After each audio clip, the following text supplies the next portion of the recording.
Middle east में तनाव लगातार बढ़ता जा रहा है। अब ईरान ने अमेरिका और इसराइल को लेकर एक कड़ा संदेश दिया है। 14 जून को ईरान की संसद के स्पीकर मोहम्मद बाकर कालिबाफ ने कहा है कि अगर इसराइल को बिना किसी रोक टोक के कार्रवाई करने की छूट मिलती रही तो अमेरिका के साथ किसी भी समझौते की दिशा में आगे बढ़ने का कोई मतलब नहीं है। कालिबाफ का यह बयान ऐसे वक्त में आया है जब कुछ घंटे पहले ही इसराइल ने लेबनान की राजधानी बेरूत के दक्षिणी इलाके पर एक नया हवाई हमला किया।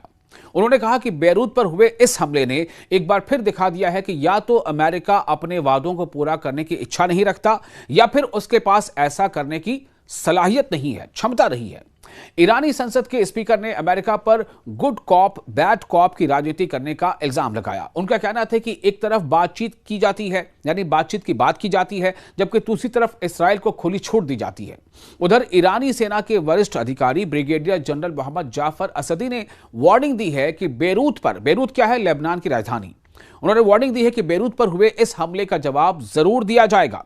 वहीं ईरानी संसद की विदेश नीति और राष्ट्रीय सुरक्षा समिति के तर्जुमान इब्राहिम रजाई ने भी तीखा रद्द-ए-अमल जाहिर किया है। उन्होंने कहा कि अगर हकीकत में कोई समझौता करना है तो सबसे पहले इसराइल को काबू में करना होगा। उनके मुताबिक अगर इस हालत को नहीं रोका गया तो कोई भी समझौता ज्यादा वक्त तक टिक नहीं पाएगा।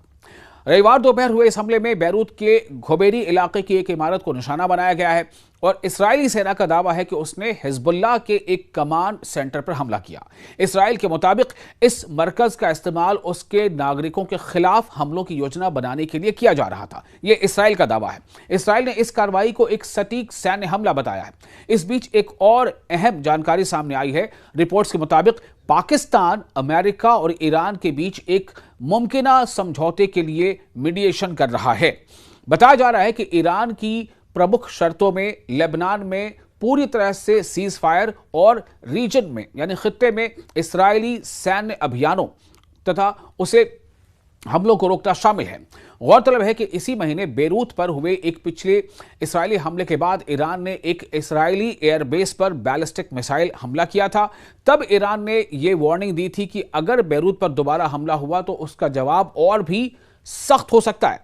अब सवाल यह है कि क्या बढ़ता हुआ यह तनाव, यह बढ़ती हुई कशीदगी किसी बड़े रीजनल वॉर की शक्ल अख्तियार कर लेगी या फिर डिप्लोमेटिक कोशिशों से हालात को संभाल लिया जाएगा। इस पूरे वाकये पर आपकी क्या राय है? आप हमें अपनी राय कमेंट बॉक्स में आप शेयर कर सकते हैं और साथ ही अगर आपको ये वीडियो अच्छा लगा है तो इसे आप लाइक भी करें, शेयर भी करें। मैं हूं विशाल और आप देख रहे थे न्यूज़ 18 का सोशल मीडिया प्लेटफॉर्म।